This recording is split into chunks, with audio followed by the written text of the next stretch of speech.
तो दोस्तों कोविड एक बार फिर से दस्तक दे रहा है आपके और हमारे दरवाजे के बाहर। अब ये आप पर निर्भर करता है कि कोविड को अंदर आने के लिए आप दरवाजा खोलते हैं या नहीं खोलते हैं। मसलन मास्क वगैरह लगाते हैं या नहीं, या सैनिटाइजर का इस्तेमाल करते हैं या नहीं। पहले की तरह बहुत सारे मीडिया चैनल्स इंक्लूडिंग गोदी मीडिया ये बता रहे हैं कि चाइना में कोविड से त्राहिमाम मचा हुआ है। Detailed COVID data. The spread has medical experts and political leaders in the US and elsewhere worried about another round of disease caused by the mutating virus. लेकिन चाइना के बहुत सारे ऐसे न्यूज चैनल भी हैं जो ये बता रहे हैं कि चाइना में ऐसी कोई सिचुएशन नहीं है, चाइना में सब चंगा सी।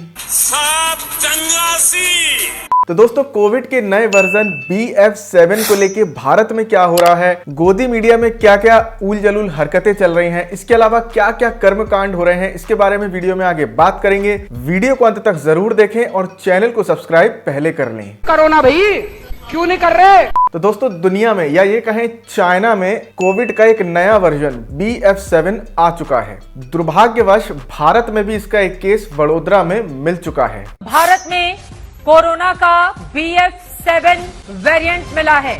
इस वक्त ये बड़ी खबर है, वडोदरा से सामने आ रही है। अब चाइना से कोविड के इस वर्जन को लेके बहुत अच्छी खबरें नहीं आ रही हैं। कहा जा रहा है कि चाइना में ऑलरेडी लाखों लोग इससे इन्फेक्टेड हो चुके हैं। अबे साले, इस वर्जन को लेके दो बातें मुख्यतः सामने आ रही हैं। एक तो ये वर्जन पिछले सभी कोविड के वर्जन से दुगनी रफ्तार से फैल रहा है, और दूसरा जो अच्छी बात है वो ये है कि ये ज्यादा घातक नहीं है। फिर भी उन लोगों के लिए घातक तो है ही जो पहले से ही किसी न किसी बीमारी से ग्रस्त हैं। अब भारत की सरकार भी इस कोविड को लेके सजग हो रही है, आपातकाल मीटिंग्स कर रही है, और मीटिंग्स में जो सबसे पहला फैसला हुआ है वो ये हुआ है कि भारत जोड़ो यात्रा को रुकवाया जाए। चीन में कोरोना बढ़ने लगा तो भारत में एहतियात की बात शुरू हुई है। केंद्र सरकार ने राहुल गांधी की भारत जोड़ो यात्रा में दिशा निर्देशों के पालन के लिए चिट्ठी लिखी।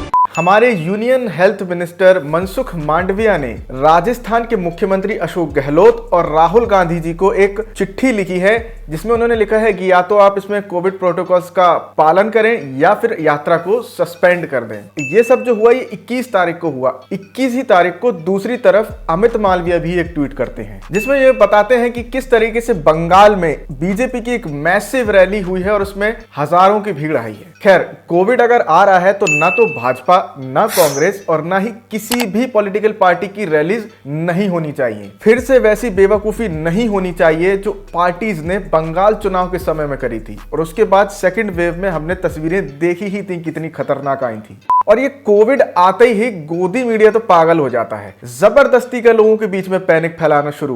मोदी की इमरजेंसी मीटिंग, लगेगा लॉकडाउन? Question mark. एक तो ये क्वेश्चन मार्क लगा के ना कुछ भी लिखते हैं, कुछ भी उल जलूल लिखते हैं और आगे क्वेश्चन मार्क लगा देते हैं बस। अब इनके इसी क्वेश्चन मार्क के चक्कर में न जाने कितने लोग डिस्प्रेशन में आ जाएंगे। सर अभी हम कुछ नहीं बता सकते हैं आपको, हम डिप्रेशन में अभी हैं। और डिस्प्रेशन में सिर्फ लोग ही नहीं हैं कोविड की वजह से, मैसी भी हैं। मैं नहीं कह रहा हूं, सुशांत भैया बता रहे हैं। एक तरफ वर्ल्ड कप, दूसरी तरफ सुसाइड। मेसी क्या चुनेंगे? लेकिन क्या उन्हें सोचना चाहिए था, क्योंकि उनका देश बर्बाद हो रहा था, वो कष्ट में थे, वो बहुत गरीबी में थे, उनके पास इलाज के लिए पैसे नहीं थे। क्या उन्हें आत्महत्या कर लेनी चाहिए थी? क्या आज भी उनका देश बर्बाद हो रहा है, क्या उन्हें आत्महत्या कर लेनी चाहिए? क्या पागल हो गया कभी? हाँ, अनबन बोल रहा है। मतलब मैसी अगर ये न्यूज देख लेंगे, ऐसे पत्रकारों को सुन लेंगे, तो वाकई उनका सुसाइड करने का मन करने लगेगा। सर अभी हम कुछ नहीं बता सकते हैं आपको, हम डिप्रेशन में अभी हैं। कोची में है? डिप्रेशन में है सर अभी कुछ नहीं बताइएगा? नहीं, कुछ नहीं बताएंगे अभी। डिप्रेशन में है जी।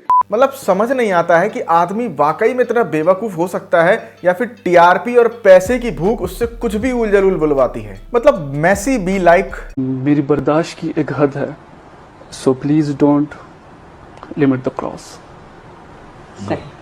गुड। इसी बीच उन सभी लोगों के लिए जो पठान फिल्म और दीपिका पादुकोण और शाहरुख खान और उस फिल्म के गानों का जो बेवजह विरोध कर रहे थे, उनके लिए एक बर्नौल मोमेंट आया है। एम्पायर की 50 greatest actors of all time की लिस्ट में इकलौते भारतीय हैं, और वो हैं शाहरुख खान फ्रॉम द एपिक्लॉटिस।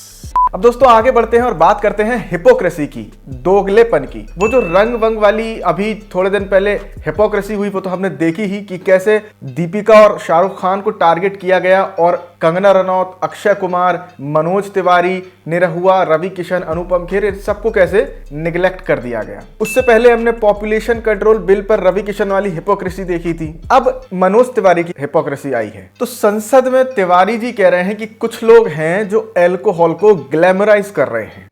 यहाँ नशे के खिलाफ बात हो रही है, लेकिन कुछ लोग अल्कोहल को ग्लैमराइज करते हैं। मतलब अच्छी बात है, ग्लैमराइज नहीं करना चाहिए। तिवारी जी उसके खिलाफ बोल रहे हैं अल्कोहल के, लेकिन तिवारी जी बोल रहे हैं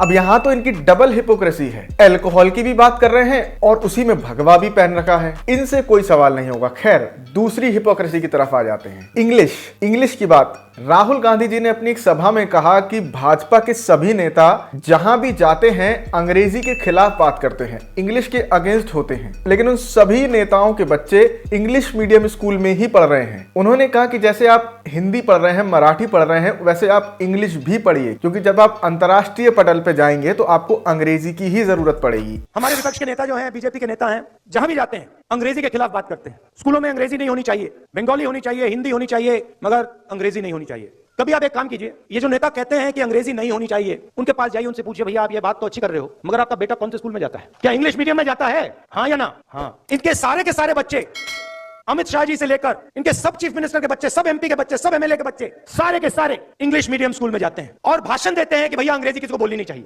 ये नहीं चाहते हैं कि हिंदुस्तान का गरीब किसान का बेटा, मजदूर का बेटा अंग्रेजी सीखे। अब आप देखिए कि आर भारत क्या हेडलाइन चला रहा है। Hindi won't work, learn English instead। सभी अलग अलग न्यूज चैनल्स पर इसकी डिबेट होने लगी कि राहुल गांधी हिंदी के खिलाफ हैं और अंग्रेजी के पक्ष में हैं। Why say that if you learn Hindi, you are at a disadvantage? Aren't you undermining Hindi language and Hindi speakers? Who said that? यहां तक कि एमपी के मुख्यमंत्री शिवराज सिंह चौहान जी भी यही बोल रहे हैं कि अंग्रेजी तो नहीं पर हिंदी काम करेगी। अंग्रेज चले गए, अंग्रेजी थूक गए। तो में से गांव से कौन कौन आते हैं, जरा हाथ उठाओ गांव से। बताओ, हम इतनी अच्छी अंग्रेजी जानते हैं क्या?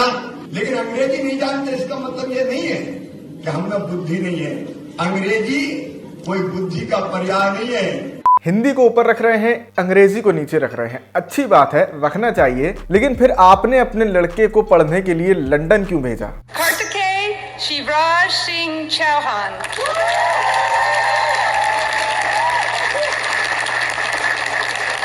यही बात राहुल गांधी कर रहे थे कि नेता मंच पे तो अंग्रेजी को गाली देते हैं और अपने बच्चों को इंग्लिश मीडियम स्कूल में ही पढ़ाते हैं। कुछ न्यूज चैनल्स ने तो इसको ऐसे भी चलाया कि राहुल गांधी ये कह रहे हैं कि अगर आप अंग्रेजी नहीं पढ़ेंगे तो आपकी नौकरी नहीं लगेगी। हालांकि उन्होंने ये कहा नहीं, लेकिन इसमें क्या झूठ है। आज आप कहीं पे भी इंटरव्यू देने जाएं तो सबसे पहले ये देखा जाता है कि आपको इंग्लिश कितनी आती है। भारत में जितने भी कोर्ट्स हैं वहां पर मुख्यतः अंग्रेजी का ही इस्तेमाल होता है। सुप्रीम कोर्ट में तो टोटल इंग्लिश चलती है। आप किसी भी भारत सरकार के एग्जाम को उठा लें, उसमें इंग्लिश का पेपर तो जरूर होता ही है, हिंदी का हो या ना हो। तो मतलब हद हिपोक्रेसी है। अब इससे ज्यादा बात नहीं होगी, इससे ज्यादा बात करी तो हमें भी डिस्प्रेशन हो जाएगा। तो दोस्तों आज के लिए इतना ही, मिलते हैं आपसे अगली वीडियो में। तब तक के लिए जय हिंद, जय भारत। वीडियो पसंद आए तो वीडियो को लाइक करें, शेयर करें और चैनल को सब्सक्राइब जरूर कर लें।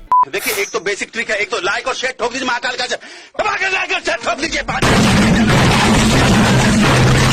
पूरा साल मेहनत करता हूँ आपके लिए बेटा, ऐसा नहीं चलेगा, ऐसा नहीं चलेगा।